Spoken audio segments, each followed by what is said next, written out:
नमस्कार दोस्तों, न्यूज में आपका स्वागत है। मैं मुकेश कुमार और आप देख रहे हैं जवाब तो चाहिए। जवाब तो चाहिए। आज हम बात करेंगे उस ट्रेंड की जो मुस्लिम बहुल इलाके में अक्सर देखने को मिलती है, जिसका जिक्र हम आपसे हर मौके पर करते भी रहते हैं और आपको और सरकार को आगाह भी करते हैं कि यह ट्रेंड खतरनाक है। देश की संप्रभुता के लिए यह खतरनाक है। ताज़ा मामला उत्तर प्रदेश के झांसी का है, जहां एनआईए की टीम पर जिहादियों के झुंड ने हमला कर दिया और टेरर फंडिंग के आरोपी मौलाना मुफ्ती खालिद को छुड़ा लिया। बाद में हालांकि एनआईए की टीम ने और अतिरिक्त फोर्स बुलाकर मौलाना को फिर से गिरफ्तार किया और पूछताछ के बाद फिर उसे छोड़ दिया। लेकिन बात सिर्फ पकड़ने या छोड़ने की नहीं है, बात उस मोडस ऑपरेंडी की है जो इस जिहादी अपना रहे, हमेशा हर मौके पर इस मोडस ऑपरेंडी को अपना रहे हैं, हर उस जगह पे अपना रहे हैं जहां इनकी आबादी 25 से 30% तक हो जाती है। ये लॉ एंड ऑर्डर के लिए चुनौती पेश करने लग जाते हैं, अपने हिसाब से काम करते हैं, पुलिस और कानून को ताक पर रखकर काम करने लगते हैं और उन्हें ऐसा करने का बल जिस इकोसिस्टम से मिलता है वो हर वक्त इनके साथ खड़ा रहता है। झांसी के सीलमबाग क्षेत्र के जिस मकान से मौलाना मुफ्ती खालिद को एनआईए की टीम ने उठाने का प्लान बनाया था वो मस्जिद से सिर्फ 400 मीटर की दूरी पर है। पूरा इलाका मुस्लिमों का है। एनआईए की टीम ने स्थिति को भांपते हुए पहले सुबह 3 से 4 बजे के बीच छापेमारी की प्लानिंग की थी ताकि ज्यादा हो हल्ला नहीं हो। लेकिन टीम के मौलाना के घर पर पहुंचने के 5 मिनट के बाद ही मस्जिद से ऐलान कर दिया गया कि सभी लोग मौलाना मुफ्ती खालिद के घर पर पहुंचे और एनआईए की टीम का विरोध करें। मस्जिद से ऐलान के बाद सैकड़ों की संख्या में लोग मौलाना के घर पर पहुंच गए और एनआईए की टीम पर हमला कर मुफ्ती खालिद को छुड़ा ले गए। बाद में एनआईए को उसे दोबारा गिरफ्तार करने में काफी मशक्कत करनी पड़ी। झांसी में तो दोबारा मौलाना को हिरासत में ले लिया गया क्योंकि यहां पर योगी की सरकार थी और अतिरिक्त बल लगा लिया गया। लेकिन पश्चिम बंगाल के संदेशखाली में ऐसा नहीं हो पाया था। पश्चिम बंगाल में भी एनआईए की टीम पर जिहादियों ने हमला कर उन्हें बैरंग वापस लौटने पर मजबूर कर दिया था। दिल्ली के मुस्लिम बहुल इलाके सुल्तानपुरी, सीमापुरी, जहांगीरपुरी ऐसे दर्जनों इलाके हैं जहां पर पुलिस कार्रवाई करने से बचती है। हरियाणा के नूह में इसी तरीके का मामला है। वहां पर पुलिस जो है जाने से भी डरती है और वहां किसी केस को रजिस्टर भी नहीं करती क्योंकि वहां पर जाकर के उन्हें काम करना पड़ेगा, गिरफ्तारी करनी पड़ेगी और गिरफ्तारी करना वहां टेढ़े चीर से कम नहीं। इन इलाकों में पुलिस पर हमला या पत्थरबाजी आम बात है। आज अपने प्रोग्राम में हम चर्चा करेंगे कि क्या मुस्लिम बहुल इलाकों में कानून व्यवस्था को बनाए रखना सरकार के लिए चुनौती है। क्या झांसी में टेरर फंडिंग के आरोपी मुफ्ती को एनआईए ने जिहादी भीड़ के दबाव में छोड़ दिया। क्या हिंदुस्तान में बढ़ रहा है मुस्लिम बहुल इलाकों की संख्या। क्या हिंदुस्तान में बढ़ते मुस्लिम बहुल क्षेत्र की संख्या गजवाए हिंद का हिस्सा है। करेंगे चर्चा और चर्चा को आगे बढ़ाने के लिए हमारे साथ कुछ मेहमान होंगे, उनसे मैं आपका परिचय करवाऊंगा। लेकिन पहले इस घटना पे हमने एक छोटी सी रिपोर्ट तैयार की है, वो रिपोर्ट आपको दिखाते हैं। उसके बाद कुछ प्रतिक्रिया, कुछ दूसरी जो घटनाएं हैं उसके बारे में भी बताएंगे, फिर मेहमानों से परिचय करवाएंगे और चर्चा की शुरुआत करेंगे। मानने वाली ये कोई जिहादी की पहली भीड़ नहीं जो मस्जिद के ऐलान के बाद सड़कों पर उतरी हो। ये वही मानसिकता वाली भीड़ है जो पश्चिम यहाँ पे हुआ। झांसी में उस तरीके के मामले भारत में और भी दूसरे प्रदेशों में देखे गए हैं जहाँ भी इनकी संख्या ज्यादा होती है। ये अपने तरीके से काम करते हैं, लॉ एंड ऑर्डर को मानना इनकी फितरत में नहीं है और ये सरिया कानून के हिसाब से वहां पर काम करना चाहते हैं। झांसी में इसी का उदाहरण देखा गया। करेंगे चर्चा और चर्चा को आगे बढ़ाने के लिए हमारे साथ जो कुछ मेहमान हैं उनसे मैं आपका परिचय करा दूं। हमारे साथ हाजी नाजिम है, मुस्लिम स्कॉलर के तौर पे वो हमारे साथ रहेंगे। वाचस्पति द्विवेदी जी प्रवक्ता कांग्रेस के तौर पे और अनिल झा नेता समाजवादी पार्टी की तरफ से, मृत्युंजय शर्मा बीजेपी के प्रवक्ता और एडवोकेट अविनाश सिंह राजनीतिक विश्लेषक के तौर पर रहेंगे। सभी मेहमानों का स्वागत है और चर्चा की शुरुआत जो है वो मैं अनिल जी से करना चाहूँगा, जो कांग्रेस के प्रवक्ता वाचस्पति द्विवेदी जी से करना चाहूँगा। बाकी मेहमान हमारे पास जुड़ेंगे थोड़ी देर में। वाचस्पति जी, ये जो मसला हुआ है यहाँ पे आपको भी पता होगा, जो झांसी में मुसलमानों की भीड़ ने आरोपी को, जो कि टेरर फंडिंग का आरोपी था, उसे एनआईए पूछताछ करने के लिए ले जाना चाहती थी, लेकिन उसे मस्जिद से ऐलान के बाद से लोग वहाँ पर जमा हो गए और उसे उठा करके ले गए। इस ट्रेंड को आप कितना खतरनाक मानते हैं। आपकी आवाज नहीं आ रही, आप जरा अनम्यूट करें अपने आप को वाचस्पति जी। जी जी प्लीज। हाँ, अब आ रही है। आ रही है। हाँ जी, आ रही है। मिल रही है ना प्रॉपर। जी आ रही है। हाँ देखिए, इस देश का जो कानून है वो हर एक देशवासी नागरिक को मानना पड़ेगा। जो भी कानून उसके जो संविधान है उसको मानना पड़ेगा। इस देश के सारे निवासी जो भी हों, जिस धर्म, मिल्लत, मजहब, संप्रदाय से आते हों, उनको मानना पड़ेगा। कोई भी अगर किसी प्रकार की कोई जांच एजेंसी किसी की जांच करना चाहती है तो उसके साथ उसको सहयोग करना चाहिए। अगर कोई भी संप्रदाय, किसी भी संप्रदाय का, किसी भी जाति का, किसी भी धर्म का कोई भी व्यक्ति अगर सरकार की जो एजेंसियां, यानी देश की जो एजेंसियां हैं, जांच एजेंसियां हैं, उनके साथ ताउन नहीं करेगा, उनके साथ अगर सहयोग नहीं करता है, निश्चित रूप से उसके ऊपर वही सारी जो भी उन पर धाराएं लग सकती हैं वो लगाई जानी चाहिए। इस तरीके के जो लोग हों उनको जितनी बड़ी से लंबी और जो भी सख्त से सख्त सजा होनी चाहिए, जिससे एक नजीर बन सके। इसमें कोई ऐतराज नहीं है भाई, सहयोग करना पड़ेगा। अगर कोई आपके अगर एजेंसीज को कुछ मिला है तो आपको उनको करना पड़ेगा। भीड़ को छुड़ाने का कोई तरीका नहीं है। और आप मस्जिद से ऐलान करके किसी को छुड़ाने की कोशिश करें तो देश के कानून को न मानने वाली बात है। जो भी देश को इस देश में रहने वाला है उसको कानून मानना ही पड़ेगा, हर हालत में मानना पड़ेगा। अगर आप ऐसे छुड़ा के कुछ आप नहीं कर सकते। और इससे तो आप एक बहुत खराब अपनी राय पूरे देश में अपने संप्रदाय की, जिस संप्रदाय से, नदवी संप्रदाय से आते हैं, उसकी बहुत खराब नजीर देश के सामने रख रहे हैं। मुसलमानों को, जो राष्ट्रभक्त मुसलमान भी हैं, उनको भी रुस्वा कर रहे हैं, उनको जलील कर रहे हैं और देश में एक गलत मैसेज पहुंचाने का काम कर रहे हैं। ऐसा कोई भी व्यक्ति हो, चाहे कोई भी हो, बोडो आंदोलन से लेकर तो द्विवेदी जी, क्या आप ये मानते हैं कि जो मुसलमान हैं, खासतौर से झांसी में ये वाली घटना और जो दूसरी जगह दिल्ली में भी इस तरीके की घटनाएं देखी जाती, जब पुलिस गिरफ्तार करने जाती है उन पर पत्थरबाजी हो जाती है, संदेश खाली में भी हमने ये देखा है, ओखला में भी हमने देखा है, सीलमपुर में हमने देखा, सीमापुरी में देखा, क्या आपको लगता है कि मुसलमान जो है वो देश के लिए खतरा, या इनकी सोच ही गजवाए हिंद की है और इसी की वजह से वो जहां भी उनकी संख्या बढ़ती है वो पुलिस और कानून को नहीं मानते? क्या लगता है कि आपको मुसलमानों की बढ़ती जनसंख्या जो है वो इसके लिए एक प्रमुख कारण है? नहीं, मेरी मत भिन्नता है इस पर। अधिसंख्यक मुसलमान इस तरीके का रुख नहीं रखता। वो राष्ट्रवादी है और देश का आईन और उस संविधान को मानने वाला है। लेकिन कुछ हर देश में ऐसे लोग होते हैं, एक ऐसे फिरका परस्त लोग होते हैं जो उस देश की निजाम, उस देश के संविधान, उस देश के कानून को नहीं मानते हैं और वो अपना एक अलग एजेंडा लेकर चलते हैं। वो हर देश में ऐसा है। आप किसी भी देश की बात उठा के देख लिए, ऐसे मुट्ठी भर लोग हर जगह होते हैं और ऐसे मुट्ठी भर लोग बाकी 1 या 1.5% ऐसे लोग। आप जो देशभक्त मुसलमान की बात कर रहे हैं, राष्ट्रभक्त आप कहते हैं, आप जो कह रहे हैं कि राष्ट्रभक्त मुसलमान होते हैं, मैं भी मानता हूं जब तक उनकी संख्या कम होती है तब तक वो राष्ट्रभक्ति दिखाते हैं, लेकिन संख्या बढ़ने के बाद से वो जिहादीपन जो है सामने आ जाता है। वो अक्सर मैंने देखा, पूरा रिसर्च है हमारा इस पे। अनिल झा जी हमारे साथ है, समाजवादी पार्टी के नेता हैं। अनिल झा, आप क्या कहेंगे इस पे, जो झांसी की जो घटना है, मस्जिद से ऐलान किया गया है, क्या आप कहेंगे, क्योंकि आपके वोटर भी हैं, तो क्या आप भी ऐलान कराएंगे मस्जिद से कि भाई इस तरीके की बातें गलत है, नहीं करो, कानून का पालन करो? अनिल झा जी, अनिल जी आवाज़ आ रही है आपको?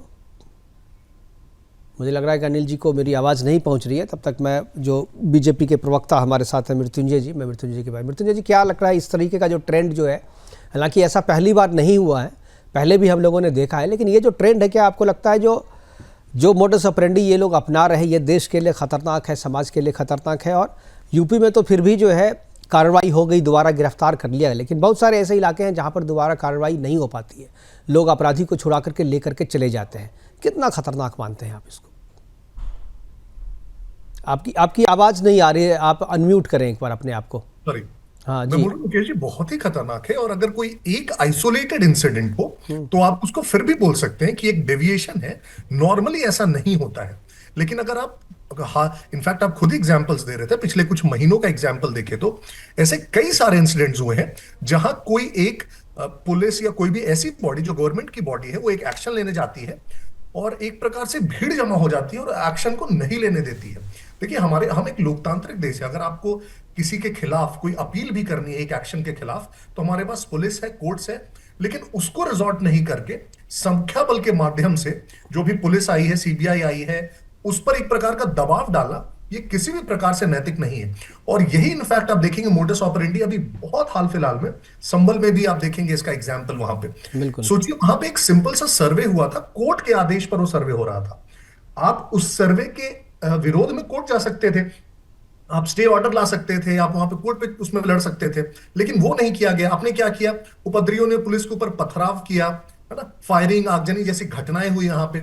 जब उस जामा मस्जिद के एरिया में थोड़ी शांति हो गई, तो एक पास के दूसरे जो नखाशा थाना क्षेत्र है, फिर वहां पे हिंसा भड़का दी गई। और वहां पे जब पथराव किया गया, उसमें महिलाएं तक शामिल थी, जो वीडियो फुटेज है उसमें दिख रहा है। बिल्कुल। तो इस प्रकार का आपने खुद एग्जाम्पल दिया, जो बंगाल में जिस प्रकार से शेख शाहजहां को जब गिरफ्तार करने टीम जाती है तो क्या होता है, इनफैक्ट दिल्ली में क्या होता है, बहुत सारे एग्जाम्पल्स हैं। मुझे लगता है ये एक पैटर्न बनता जा रहा है, और जितना ज्यादा रिपीटेड होगा, और क्या होता है, एक एक कहीं एग्जाम्पल होता है, उसको देख के दूसरे जगह के लोग और ज्यादा उत्साहित हो जाते हैं, उन्हें लगता है किया जा सकता है, ये पॉसिबल है। और जब वो पॉसिबिलिटी दिखने लगती है, तो हर जगह फिर ये रिपीट होने लगेगा। और इसलिए मुझे लगता है कि ये बहुत खतरनाक है। तो इसको एक जो बोलते हैं to be nipped in the bud, वहीं पे समाप्त करने देना चाहिए। इस प्रकार की किसी भी प्रवृत्ति को, इस प्रकार की प्रवृत्ति को थोड़ा सा भी इंटरटेन नहीं करना चाहिए, और दिख जाना चाहिए कि अगर आप इस प्रकार की प्रवृत्ति अपनाते हैं, तो हर्ष, इसका बहुत बुरा होने वाला है। अगर हम ये नहीं करेंगे, तो बहुत इसके दूरगामी परिणाम होने वाले हैं। अनिल झा जी, क्या आपको आवाज मिल रही है मेरी? जी जी, मिल रही है। जी अनिल जी, आपसे भी मेरा यही सवाल है। आप जिस तरीके से, ये तो मोडस ऑपरेंडी हम लोग पहले से देखते आ रहे हैं, अविनाश जी हमारे साथ हैं, बहुत सारे प्रोग्राम में हम लोगों ने इस पर चर्चा भी की है, लेकिन इसमें एक नई चीज़ आई जो हम लोग कहते थे लेकिन सामने लोग कोई स्वीकार नहीं करते थे। लेकिन इसमें ये बात सामने आई है कि मस्जिद से ऐलान किया गया, लोगों को बुलाया गया, सुबह 3 से 4 बजे के बीच का वक्त था, मस्जिद से लोगों को बुलाया गया और NIA पे हमला करवाया गया और जो आरोपी थे उसको छुड़ा लिया गया। जो लोग हैं वो चूँकि आपके वोट बैंक भी है, इसलिए आप लोग सीधे तौर पे उसका इनकार नहीं करते हैं, लेकिन क्या मस्जिदों से ऐलान करके इस तरीके से काम करना, क्या इसके खिलाफ आपकी पार्टी कुछ बोलेगी? क्या उसी मस्जिद से दोबारा आप लोग ऐलान करवाएंगे कि इस तरीके की बातें गलत है, नहीं करना चाहिए, पार्टी इसका विरोध करती है? मुकेश जी, किसी पार्टी का कोई जात या धर्म के लोग अगर वोटर हैं, तो उसमें हमारा हस्तक्षेप कहां से होता है? अगर आप कह रहे हैं कि आप करवाएंगे, अरे मैं तो ये कह रहा हूं कि चाहे मंदिर हो, चाहे मस्जिद हो, चाहे गुरुद्वारा हो, चाहे चर्च हो, जहां से भी इस तरह की चीजें, चाहे ऐलान करके बुला के, और कोई भी चीज अगर है सरकारी काम में या इस तरह की जो जांच है या जो पकड़े गए हैं, उसमें कोई भी अगर बाधा डालता है, तो उसके लिए सरकार और देश में कानून है, उसके लिए पार्टियां जिम्मेदार नहीं है। वोट बैंक से क्यों इसको जोड़ रहे हैं आप? कोई वोट आजकल तो मुसलमान भी वोट दे रहे हैं ना भाजपा को। मैं उस पे मैं भाजपा और उसके वोट नहीं, मैं देखिए, मैं कह रहा हूं जिसकी भैया समाज की जिम्मेदारी बनती है अनिल झा जी, ये समाज की जिम्मेदारी बनती है। मुकेश जी, अगर सवाल आपने पूछा तो थोड़ा धैर्य से जवाब सुनिए, मैं पूरा जवाब दूंगा, ईमानदारी जवाब दूंगा आपको। ठीक है। अगर बीच में इंटरप्ट कर देंगे तो मजा नहीं आएगा। ठीक है, जैसे आप जी, तो मैं ये कह रहा हूं कि आपने देखा है उत्तर प्रदेश के उपचुनाव में मुसलमानों ने वोट देके, जहां पे 80-85% मुसलमान हैं, वहां पे भाजपा के कैंडिडेट जीते हैं। तो ये कैसे कह सकते हैं कि सारे मुसलमान हमारे वोट बैंक है? वोट कोई जात धर्म किसी का वोट बैंक नहीं होता है, और इसको वोट बैंक से देखना भी नहीं चाहिए। अगर कहीं पे कोई अनाया गया है, किसी को पकड़ा है, किसी के ऊपर इल्जाम है, और उसको अगर चाहे किसी का भी भीड़ हो, किसी भी धर्म और जाति का भीड़ हो, चाहे बुला के लाया गया भीड़ हो, चाहे अपने आप इकट्ठा हो, और उसको अगर अवरोध पैदा करता है, तो उसके लिए हमारे देश में कानून बना हुआ है, उसके लिए सरकार चुनी जाती है। तो सरकार यूपी में भी योगी जी की है, भाजपा की, और केंद्र में भी भाजपा की सरकार है। उनको जो भी है कानूनी कार्रवाई करना चाहिए उन लोगों पे। उसमें कहां हम लोग हस्तक्षेप कर रहे हैं? हम कहां कुछ कह रहे हैं कि नहीं, गलत कर रहे हैं, सही कर रहे हैं। लेकिन आप ये जो कह रहे हैं कि मैं क्या मंदिर से जारी करवाऊंगा या मस्जिद से जारी, ये मैं कौन होता हूं? मैं इसलिए कह रहा हूं, देखिए अब जवाब आपका पूरा हो गया, तो मैं बता रहा हूं, मैंने इसलिए कहा क्योंकि जो लोग समाज में हैं, जो राजनीति में हैं, उनकी सामाजिक जिम्मेदारी भी बनती है, राजनीतिक जिम्मेदारी के साथ सामाजिक जिम्मेदारी भी होती है। और आपकी बात अगर मस्जिद में जाने वाले लोग ज़्यादा सुनते हैं, तो आपकी जिम्मेदारी बनती है कि आप मस्जिद से जाकर के ऐलान करवा दें। मस्जिद में जाने वाले लोग ज़्यादा आपकी बात सुनते हैं ना, आप उसको आपके चैनल के माध्यम से वो लोग सुन रहे होंगे, और उनको यही कह रहे हैं कि कानून को अपना काम करने दीजिए। कानून अपना काम करेगा। आप कानून, न्याय प्रक्रिया का एक पूरा प्रावधान है हमारे हिंदुस्तान में। उस प्रावधान को में जो भी होगा, जो सही होगा वो सही पाया जाएगा, गलत होगा गलत पाया जाएगा। उसमें आप हस्तक्षेप ना करें। मैंने कहा कि अगर मस्जिद से ऐलान हुआ है, अगर आपको लगता है कि मस्जिद से ऐलान करके इस तरीके का कृत्य करवाना अगर गलत है, तो उसी मस्जिद से करेक्ट भी कराया जा सकता है। मैंने देखा कि मस्जिद से कोई ऐलान किया, कोई अगर आपके पास कोई बाइट हो मस्जिद से ऐलान का, तो आप चला दीजिए। ये तो एक परसेप्शन है ना कि मंदिर देखिए, मंदिर, मस्जिद, गुरुद्वारा, यहाँ तो भीड़ इकट्ठा रहता ही है। जब भी जाइए भीड़ इकट्ठा रहेगा, तो कोई बुलाता किसी को नहीं, अपने आप इकट्ठा होता है आदमी। सुबह 4 बजे, सुबह के 3 से 4 बजे के बीच में लोग वैसे ही इकट्ठा नहीं होते हैं। ये बात पुलिस की रिपोर्ट में भी है, वहां के स्थानीय लोग भी ने कहा है, और पुलिस के रिकॉर्ड में भी है कि मस्जिद से ऐलान किया गया था, लोगों को बुलाया गया था, और बुलाने के बाद भीड़ वहां पर इकट्ठा हुई और इस तरीके की वारदात को अंजाम दिया। ठीक है, कार्रवाई कर ही रही है, कार्रवाई फिर दोबारा उसे गिरफ्तार कर लिया गया। ये यूपी है, इसलिए गिरफ्तारी हो गई दोबारा, क्योंकि वो भीड़ ने भी जो है पहली बार तो छुड़ा लिया, लेकिन एनआईए ने फिर से गिरफ्तार कर लिया उसे, क्योंकि ये उत्तर प्रदेश है। हाजी नाजिम, मैं आपसे पूछना चाहता हूँ, उत्तर प्रदेश में कानून के हाथ बड़े लंबे होते हैं। हाँ, कानून के हाथ लंबे होते हैं, सब जगह होते हैं, लेकिन वो हाथ किसके लिए काम कर रहे हैं इस पर भी डिपेंड करता है ना। पश्चिम बंगाल में भी कानून के हाथ लंबे थे, लेकिन वो उल्टा चल रहे थे। ठीक है, बैठे हैं ना आप। हाँ, वो तो ममता बनर्जी की सरकार थी। ठीक है, मैं दोबारा आऊंगा आपके पास। हाजी नाजिम हमारे साथ जुड़ गए। सरकार अगर कानून का दुरुपयोग करता है तो उसके सेंट्रल में बैठिए ना सरकार, उनके पास पावर है, उनको आप करेंगे, पावर का इस्तेमाल भी होगा, आप चिंता मत कीजिए। जिन्होंने भी ऐसा किया है ऐलान करके, उनके खिलाफ कार्रवाई हो रही है और हुई भी है। हाजी नाजिम हमारे साथ है। हाजी नाजिम, क्या कहेंगे, मस्जिद से ऐलान करके इस तरीके से जिहादियों को इकट्ठा करना और उसके बाद अपराधी को छुड़ाना, ये किस तरीके का ट्रेंड चला रहे हैं आप लोग? हाँ, देखिए मुकेश भाई, अभी आप कह रहे थे कि मस्जिदों से ऐलान हुआ, मैं सारी रिपोर्टें खंगाल रहा था, मुझे कहीं से भी अभी तक ये नजर नहीं आया कि मस्जिदों से कौन सा ऐलान हुआ। तो देखिए, मैं आपको बता दूं कि जिस तरीके से भी आपने कहा कि वो दोषी है, तो मैं ये कहता हूँ कि जिस तरीके से भी मुफ्ती साहब पे मामला आ रहा है, जांच का विषय, जांच होनी चाहिए। और देखिए, ये तो भारत है, और देखिए यहाँ हिंदू मुस्लिम वाली बात नहीं, अगर कोई भी अगर आरोपी है, उसके खिलाफ अगर कोई भी जांच में अगर तथ्य पाए जाते हैं तो उसके खिलाफ सख्त से सख्त एक्शन होना चाहिए। लेकिन जो मस्जिदों से जो बार बार ये बात आ रही थी कि मस्जिदों से भीड़ को इकट्ठा करने वाली बातें करी गई, तो ये सरासर झूठ है। इस तरीके की कोई बात नहीं है। मस्जिदों से सिर्फ और सिर्फ अजान होती है, अजान के अलावा और कुछ बातें नहीं होती, या शांति बनाए रखने का मैसेज दिया जाता है, इससे ज्यादा और मुकेश भाई कुछ नहीं होता। लेकिन सबसे बड़ी बात यह है कि जिस तरीके का ये मामला एक मुस्लिम एंगल को देखकर इस तरीके से तुल दिया जा रहा है, तो मैं ये कहना चाहता हूँ, सबसे पहले जांच होनी चाहिए। अब बार बार ये बात आती है फंडिंग की, तो भाई देखिए, ये केंद्र सरकार, राज्य सरकार की नैतिक जिम्मेदारी है कि अगर हमारे देश के अंदर कहीं बाहर से फंडिंग आ रही है तो हमारे देश की सरकार कर क्या रही है। लेकिन जहां मुस्लिम नाम आ जाता है, वहां इस तरीके का माहौल बन जाता है, और ये कहता है कि मस्जिदों से आवाज आती है भीड़ इकट्ठे करने के, इस तरीके का एक झूठा प्रोपेगेंडा मुसलमानों के खिलाफ चल रहा है। मैं ये कहता हूँ कि देखिए, हाँ मुकेश भाई, मैं एक चीज और कहना चाहता हूँ, मैं ये कहता हूँ देखिए, आरोपी किसी भी समुदाय से आता हो, चाहे हिंदू भाई से आता हो या मुस्लिम भाई से, आरोपी अगर उसमें दोष सिद्ध हो जाता है तो देखिए वो आरोपी दोषी हो जाता है, उसके खिलाफ सख्त से सख्त एक्शन होना चाहिए। और देखिए, ये मुल्क तो सभी का है। अब बाबा जिस तरीके से हमारे अनिल झा भाई भी कह रहे थे कि मस्जिदों से आवाजें नहीं आती इस तरीके की, तो देखिए बिल्कुल बात सही है। कई मंदिरों में से भी अगर हम लोग भी कह सकते हैं कि भारत के अंदर कि मंदिरों के अंदर से भी आवाजें आती है कि भी हाँ देख लीजिए, या भारत के मुसलमान है, मॉब लिंचिंग कर दीजिए, लेकिन हम लोग कभी ऐसी बातें नहीं करते, क्योंकि ऐसा होता नहीं है ना, क्योंकि ऐसा होता नहीं है। और ऐसे आपको रिकॉर्डिंग भी मैं सुना दूंगा, आप मेरे पास आएंगे ना तो रिकॉर्डिंग भी सुना दूंगा, टीवी पे नहीं सुना सकते, बहुत सारी गाइडलाइंस है। अब हमारे पास आ जाइए मिलने के लिए, मैं पूरी रिकॉर्डिंग मेरे पास है मस्जिद से ऐलान का भी, इसलिए आप उसके बारे में निश्चिंत रहें, जो हम बोलते हैं उसके सबूत हमारे पास होते हैं। हमारे साथ अविनाश सिंह जी हैं। अविनाश जी, पूरी चर्चा को आप सुन रहे हैं, इस तरह के मसले पर हम लोग पहले भी चर्चा कर चुके हैं। क्या लगता है ये जो ट्रेंड जो पहले लोग कहते थे, पहले बहुत पहले, आज से 2 दशक पहले तक खुलेआम ऐलान होता था, लेकिन उसके बाद गुपचुप, लेकिन ये पहली बार आया है 2 दशक में, हमने सुना है कि मस्जिद से ऐलान करके सुबह 3 से 4 बजे का वक्त था, उस वक्त कहाँ से इतने लोग जमा हो गए? मस्जिद से ऐलान किया गया, पुलिस भी वहाँ पर कह रही है कि मस्जिद से ऐलान किया गया और उसके बाद लोग वहाँ पर इकट्ठा हो गए। इस ट्रेंड को आप किस तरीके से देखते हैं? आपकी आवाज नहीं आ रही अविनाश जी, आप अनम्यूट करें। ओके जी, नमस्कार। नमस्कार। सारे श्रोताओं को ढेर सारी शुभकामनाएं। जय श्री राम।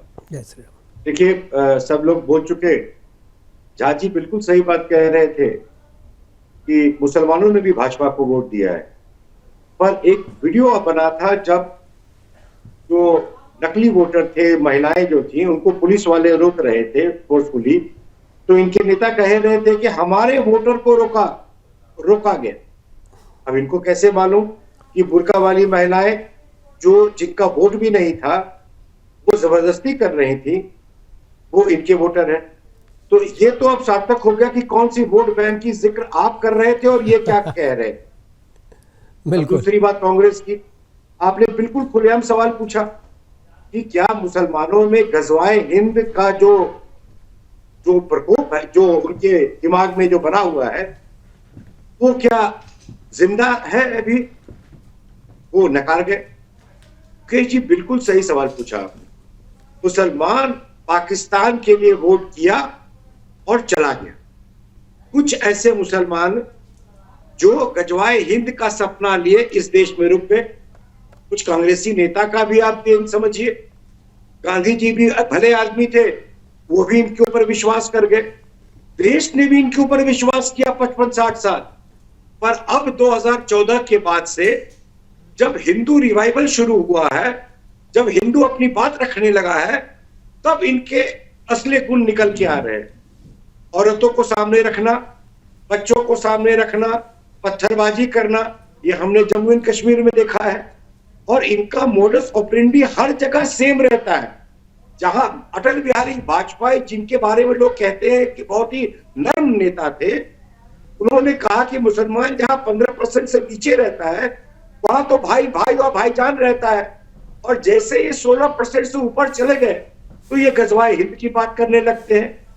हमने इसी डिबेट में मुस्लिम एरिया तक की बहस सुनी है कि कैसे शोभा यात्रा मुस्लिम एरिया से निकल रहा था। तो आप इनकी मानसिकता जानते हैं। जहां भी ये 15-16% से ऊपर हो जाते हैं, वो एरिया इनके पिताजी का हो जाता है। बंगाल का एक मंत्री फरहाद हकीम, या पता नहीं क्या नाम है, वो कह रहा है हम 60 पाकिस्तान बना देंगे कलकत्ता को। तो इनके जहन में गजवाए हिंद, इनके जहन में पाकिस्तान, इनके जहन में कुरान, इनके जहन में जहर, हिंदू के खिलाफ ये भरा पड़ा है। जब भी इनको जहां भी मौका मिलता है, विदेश से लेकर के स्वदेश तक, ये इस देश को तोड़ने और बर्बाद करने के लिए ये कुछ भी कर सकते हैं। मदद करने के लिए अब जॉर्ज सोरोस, गांधी परिवार, कांग्रेस पार्टी, सपा पार्टी, पारिवारिक पार्टी, जातीय पार्टी, इस तरह की पार्टियां आ गई है। AIMIM तड़का लगाता है, इनका मनोबल बढ़ा हुआ है। अब ये रुके नहीं रुकेंगे, हमें ये परस्पर हर दिन देखने को मिलेगा। बिल्कुल बिल्कुल, भी हर दिन देखने को मिलेगा और इसको रोकना बहुत ही ज़रूरी है। मैं मृत्युंजय जी के पास जाऊंगा। मृत्युंजय जी, क्या आपको लगता है कि अभी दिल्ली में भी चुनाव होने वाले हैं और ये तो उत्तर प्रदेश का मामला था तो वहाँ पर गिरफ्तारी होगी, लेकिन दिल्ली में जिस तरीके से घटनाएं बढ़ रही हैं और मुस्लिम बहुल क्षेत्र जो है संवेदनशील, लोग कहते हैं कि भाई मुस्लिम बहुल क्षेत्र संवेदनशील है, इस पर भी हमारा सवाल है कि आखिर मुस्लिम बहुल क्षेत्र को संवेदनशील क्यों कहते हैं, क्यों संवेदनशील कहते हैं, क्यों वहाँ पर खतरा होता है, क्यों हिंदुओं के लिए वहाँ पर जाना मुश्किल होता है? इसके लिए क्या अभी चुनाव में क्या आपको इन सब चीज़ों को, सारे मेहमान बने हुए मृत्युंजय जी के पास मैं एक बार फिर से जाऊंगा। मृत्युंजय जी को बीच में ही मुझे रोक देना पड़ा था।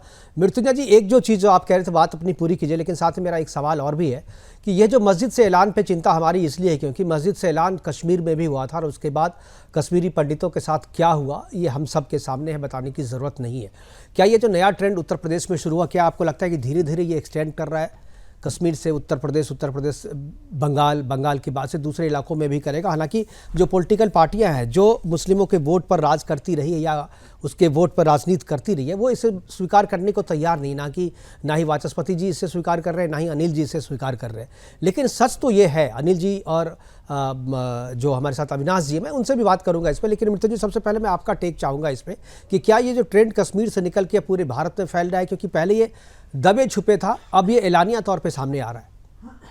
बिल्कुल ये ट्रेंड है और इनफैक्ट मैं वही बोल रहा हूं मुकेश जी, इस प्रकार के ट्रेंड का सबसे बड़ा अंडरलाइंग रीजन अगर कोई है तो ये है कि इनको पार्टियां शह दे रही हैं और बहुत एक्सप्लिसिट शह दे रही हैं। आप कांग्रेस को उठा लीजिए, समाजवादी पार्टी को उठा लीजिए, इनफैक्ट इनके मैनिफेस्टोज देखिए आप सारे स्टेट इलेक्शंस में भी, ये सारी पार्टियां लगातार से मुस्लिमों के लिए रिजर्वेशन की बात कर रही है, जो हमारा कॉन्स्टिट्यूशन अलाउ नहीं करता है, फिर भी बार बार ये मुस्लिम रिजर्वेशन की बात करते हैं। समाजवादी पार्टी के प्रवक्ता है हमारे साथ, उनका कौन सा सामाजिक समीकरण की वो बात करते हैं? ओबीसीडी, ये पिछड़ा दलित और अल्पसंख्यक, क्या ये बहुत एक्सप्लिसिट बोलने का तरीका नहीं है कि आपके लिए हम कुछ भी करने को तैयार हैं? संभल में हिंसा हुई, कौन गिरफ्तार हुआ? सपा सांसद गिरफ्तार हुआ और उसके बेटे गिरफ्तार हुए। हल्द्वानी में भी जो हुआ था हिंसा, देख लीजिए उसमें क्या हुआ। इनफैक्ट हल्द्वानी से एक और बहुत इंपॉर्टेंट बात निकल कर आती है। सिर्फ और सिर्फ उत्तराखंड में एक एस्टिमेट है कि 9 लाख इलीगल बांग्लादेशी इमिग्रेंट वहां रहते हैं और पूरे देश की स्थिति है। और इनफैक्ट देख लीजिए, जो जितने भी ये बांग्लादेशी घुसपैठी हैं देश के विभिन्न राज्यों में, मैं खुद झारखंड से आता हूं और उसका जो संथाल परगना रीजन है वो अभी त्रस्त है इस प्रकार के बांग्लादेशी घुसपैठियों से। लेकिन ये जितनी भी पार्टियां आप देखेंगे, इन घुसपैठियों को अपने वोट बैंक की तरह इस्तेमाल कर रही हैं। और जब कभी भी इस पर चर्चा होने की बात आती है कि घुसपैठी है, वहां पर एनआरसी होनी चाहिए, तो सबसे पहले अगर किसी का विरोध आता है तो इन्हीं पार्टियों का। अब सोचिए, एनआरसी कितना सिंपल प्रोसेस है, उसमें कुछ भी गलत हम नहीं कह रहे, बस ये कह रहे हैं कि जो भी इस देश में रह रहा है उसको अपना सिटीजनशिप प्रूव करना होगा। इनफैक्ट सुप्रीम कोर्ट का जजमेंट ये कहता है कि owners of proving citizenship lies on the individual.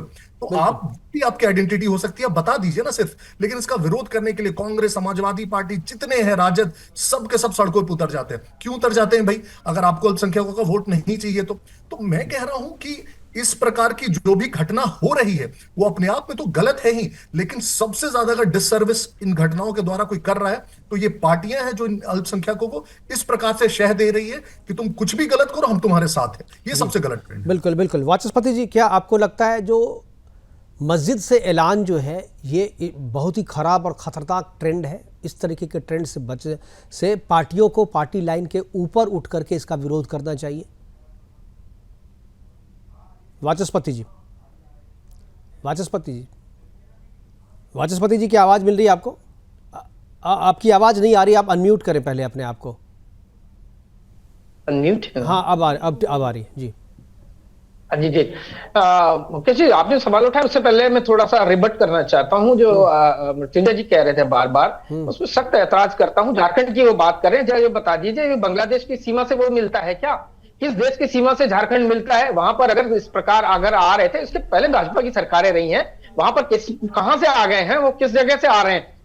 कहीं भी सीमा लगी हुई है क्या? मुसलमान किस तरीके से आए? दूसरे सख्त मजम्मत मुझे इस बात पर है, मुझे सख्त ऐतराज है। ये बात बार बार आप लोग कह रहे हैं कि वो एक धर्म विशेष की बात है। मैं बार बार आपसे कह रहा हूं कि कोई कांग्रेस किसी की हामी नहीं है, कभी किसी धर्म विशेष और संप्रदाय विशेष की पार्टी नहीं है, न किसी की माउथपीस है। मुझे सख्त ऐतराज है कि जब इस तरीके की भाषा इस्तेमाल आपके पैनल पे लोग करते हैं, ये बात कह रहे हैं कि कांग्रेस और इस तरीके की पार्टी। आप तो फिर इस बात पे करिए ना, प्रज्ञा ठाकुर को किसने टिकट दिया? वो भी तो एनआईए ने उनको निरुद्ध किया था ना, उनको भी टिकट भाजपा ने क्यों दे दिया? उनके ऊपर भी तो अभिनव भारत नामक संस्था के ऊपर भी तो बहुत आरोप थे, कैप्टन उसमें मुलव्विस थे, उस पर भी आप चर्चा करिए ना। उन पर बात क्यों नहीं कर रहे हैं? सब चीजों पे जाएंगे, बात निकलेगी तो बहुत दूर तक जाएगी। अगर हमें बिल्कुल करिए ना, दूर तक तो जा ही रही है। उनकी प्रज्ञा ठाकुर की गिरफ्तारी का विरोध करने के लिए मंदिर से ऐलान नहीं हुआ था। आप जो घटना को अलग करें, प्रज्ञा ठाकुर को आप लोगों ने मेरा टेक तो लीजिए, मेरा टेक लीजिए, मैं आपकी बात का आप जवाब दे रहा हूँ। आप जो ये कह रहे हैं मैं उस बात से सहमत हूँ।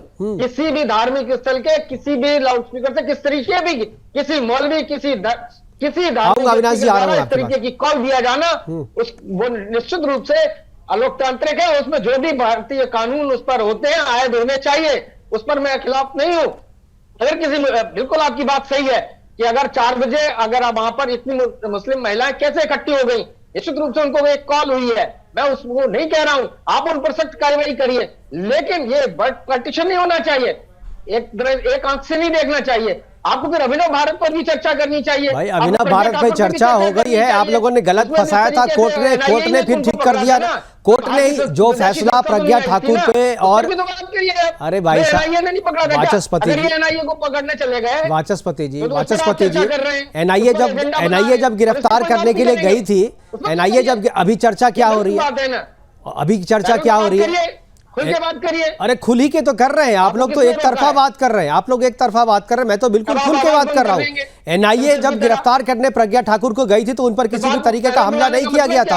आप लोगों ने एनआईए के द्वारा जो अत्याचार कराया था, कोर्ट ने उससे जाकर के न्याय दिलवाया, कोर्ट ने फिर दिया ना न्याय।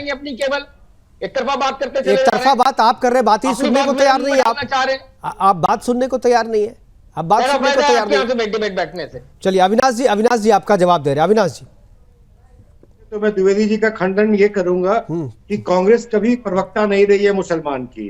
पहला वेद राहुल वेद पुराण ये कहता है, मुसलमान का टोपी पहन के रोजेदार बने थे नकली वाले और कहा कि कांग्रेस मुस्लिमों की पार्टी है। दूसरा वेद मनमोहन सिंह का, उनको याद होना चाहिए जब उन्होंने कहा the first right on resources of India belongs to the Muslims of India. अब बताइए ये दोनों प्रवक्ता कोई छोटे तो प्रवक्ता है नहीं, एक राहुल गांधी एक मनमोहन सिंह है। जब वो खुल के कह रहे हैं कि कांग्रेस मुसलमान की पार्टी है और इस देश पे रिसोर्सेज पे पहला हक मुसलमानों का होना चाहिए, तो बताइए अब उनको और क्या करना चाहिए। जो भी इनके राज है वहां पे ये 5% मुसलमान को, चाहे वो तेलंगाना हो चाहे कर्नाटक हो, वहां पे ओबीसी का रिजर्वेशन काट के, वहां पे दलितों का रिजर्वेशन काट के, वहां पे एसटी का रिजर्वेशन काट के ये मुसलमानों को देना चाहते हैं। अब कैसी पार्टी आप होना चाहते हैं। और इस देशवासी को नहीं भूलना चाहिए कि ये यही पुरानी कांग्रेस है जिसने देश का विभाजन किया और पाकिस्तान बना दिया मुसलमानों के लिए। तो अब क्या दे दे, अब क्या चाहिए। चले गए वाचस्पति जी। चलिए ठीक है, हाजी नजीम आपका जवाब दे रहे हैं। एक मिनट जी जी। इस देश को मालूम होना चाहिए कि पूरे एमपी के इलेक्शन में हाईएस्ट मार्जिन से अगर कोई जीता है तो धुबरी का मुसलमान कांग्रेस का कैंडिडेट जीता है, जो बांग्लादेशियों से भरा हुआ है। बिल्कुल। अब बताइए इस देश को क्या प्रूफ चाहिए, कितना पढ़ेगा ये देश। और अब तो जोश सोरोस भी पैसा दे रहा है। आंटी जो सोनिया आंटी भी जोश सोरोस की कंपनी में बहाल हो गई है। अब ये देश क्या करे। खत्म हो चुका है, आतंकवाद खत्म हो चुका है, महंगाई है नहीं, बेरोजगारी कभी खत्म नहीं होगा। आपको आतंकवादियों को छुड़ा रहे थे, वो अपने बोला इनको पद्मश्री दोगे क्या। अरे झाजी कैसे भूल जाते हो, इनको पता ही नहीं है आपको तो वोट की फटकार लगी जब आप आतंकवादियों को छोड़ रहे थे अखिलेश बाबू। खाली झूठ बोल रहे टीवी चैनल पे। अरे आप नहीं भाई, ये तो डॉक्यूमेंट्स है इसके भाई, एहतियात प्रूफ है। और आप जाकर के अभी भी देख सकते हैं, पब्लिक डोमेन में है। ठीक है, मैं एक बार हाजी नाजिम जी के पास जाना चाहूंगा। वो कुछ डेवलपमेंट अथॉरिटी, हाजी कहाँ फंसे हुए हैं, आपका कुछ नहीं होगा। हम सही जगह है। ठीक है अविनाश जी एक बार हाजी नाजिम को सुनते हैं। समय की कमी है, हाजी नाजिम को एक बार सुन लेते हैं, वो कुछ बोलना चाह रहे हैं। जी हाजी नाजिम। हाँ मुकेश जी देखिए, जिस तरीके से हमारे अपने काबिल दोस्त अविनाश जी सीनियर सिटीजन है, देखिए मैं इनकी रेस्पेक्ट करता हूँ, लेकिन जिस तरीके की बात इन्होंने कहा, अरे सुन लीजिए एक मिनट होने लगे। अविनाश जी आपको सीनियर सिटीजन कहा जा रहा है, एक बार आप सुन तो लीजिए। सुन तो लीजिए। अनिल जी मैं आ जाऊंगा आपके पास। अनिल जी मैं आ जाऊंगा। सुनना चाहती अनिल जी अविनाश जी प्लीज एक बार बारी से एक बार।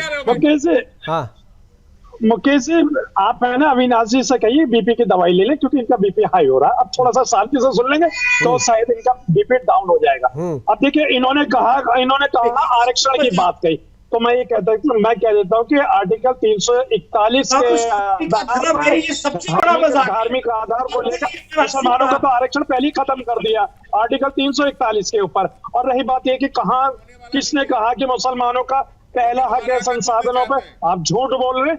मनमोहन सिंह ने कहा था, ऑन रिकॉर्ड है सर, मनमोहन सिंह ने ऑन रिकॉर्ड कहा है। अल्पसंख्यक कहा था, और उसके बाद की लाइन भी तो जोड़िए, अल्पसंख्यक जो कि मुसलमान है, अल्पसंख्यक जो कि मुसलमान, उसके बाद की लाइन भी है सर। अरे हाजी नाजिम पूरी बात बताइए ना। वो सही में अल्पसंख्यक बोले थे, लेकिन अगली लाइन में बोले थे अल्पसंख्यक जो कि मुसलमान है। ये बात भी तो कही थी ना, पूरी बात कही थी। बिल्कुल लेकिन दूसरी बात अनिल ठीक है, मैं अनिल जी के पास जाता हूँ। एक बार अनिल जी को बोलने दीजिए। ठीक है अनिल जी बात बोल लीजिए, आपकी बात नहीं सुनाई दे रही थी। बदनाम करने के लिए बहुत माहौल खराब कर रखा है ऐसे लोगों ने, तो मैं ये कहता हूं मुसलमान एक बार अनिल जी को बोलने दीजिए, समय की कमी है, अनिल जी को बोलने दीजिए। कर रहे हैं ठीक है अविनाश जी प्लीज, हमारे पास समय की कमी है, मैं प्रोग्राम को वाइंड अप करना है।